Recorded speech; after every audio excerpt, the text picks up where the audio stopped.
ในตอนเช้าของมื้อนี้9ตุลา2025ที่มหาวิทยาลัยแห่งชาติกระทรวงศึกษาธิการและกีฬาได้จัดงานเฉลิมฉลองวันครูแห่งชาติครบรอบ31 ปีและเฉลิมฉลองวันวิทยาศาสตร์แห่งชาติครบรอบ38 ปีโดยการเป็นเกียรติเข้าร่วมของท่านกิแก้วไข่คำปีทูลรองนายกรัฐมนตรี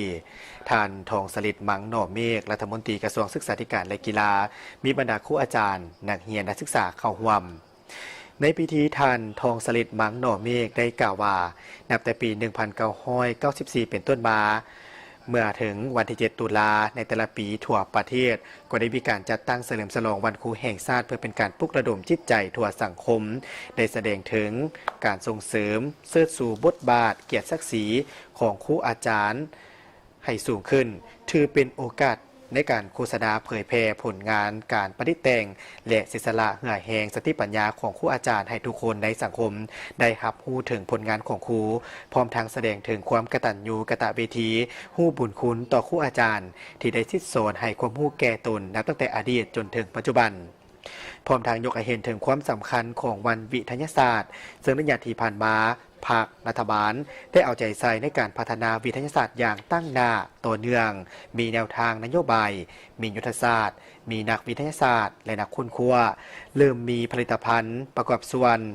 เข้าในแนวทางเศรษฐกิจที่เป็นเอกราชเป็นเจ้าตนเองให้ปรากฏผลเป็นจริงเถื่อละเก้า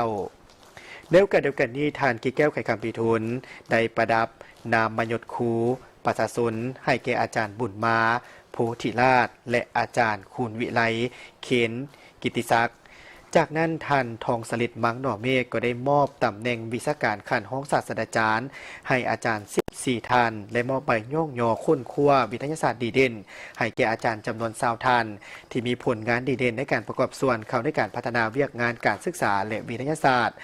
พร้อมเดียวกันนั้นยังได้มอบตำแหน่งวิชาการขั้นห้องศาสตราจารย์ให้แก่อาจารย์14ท่านและมอบใบย่องยอค้นคว้าวิทยาศาสตร์ดีเด่นให้อาจารย์จำนวน20ท่านที่มีผลงานในการประกอบส่วนเข้าในการพัฒนาเวียกงานการศึกษา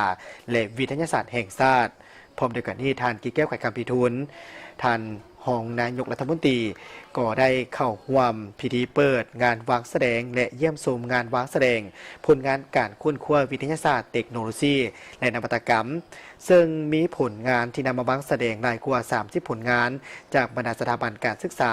และสถาบันค้นคว้าวิทยาศาสตร์และนวัตกรรมอีกด้วย